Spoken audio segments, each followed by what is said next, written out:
Alors si je prends l'exemple de la France, l'ensemble de la dette publique nationale s'élève à un peu plus de 1600 milliards d'euros.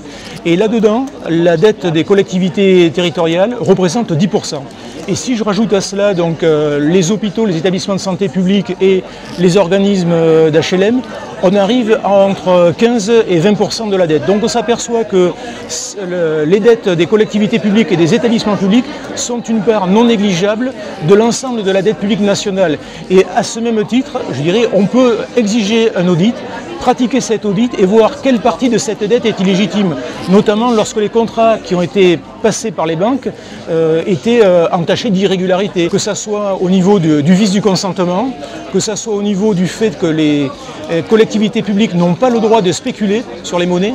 Donc là aussi, il y a eu tout un ensemble de vices de forme et puis au niveau de la façon dont ces produits ont été présentés, il y a eu véritablement un dol dans certains cas. Ces produits étaient incompréhensibles. Donc ils sont construits sur la base de, je dirais, d'indices peu maîtrisés, c'est-à-dire ça peut être des préindexés sur l'évolution du pétrole, sur le rapport entre le yen et le franc suisse. Donc pour suivre, je dirais, de tels indices, ça nécessiterait donc de véritables salles de marché au sein des collectivités emprunteuses et c'est loin d'être le cas. Et en plus, on voit même que des établissements bancaires qui ont des salles de marché ont généré des pertes considérables. C'est-à-dire même eux sont dans l'incapacité de suivre ces produits-là.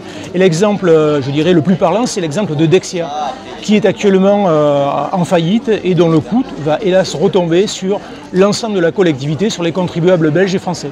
Je dirais le fil rouge dans toutes ces dettes, qu'elles soient nationales, internationales ou locales, c'est le système financier et ses acteurs.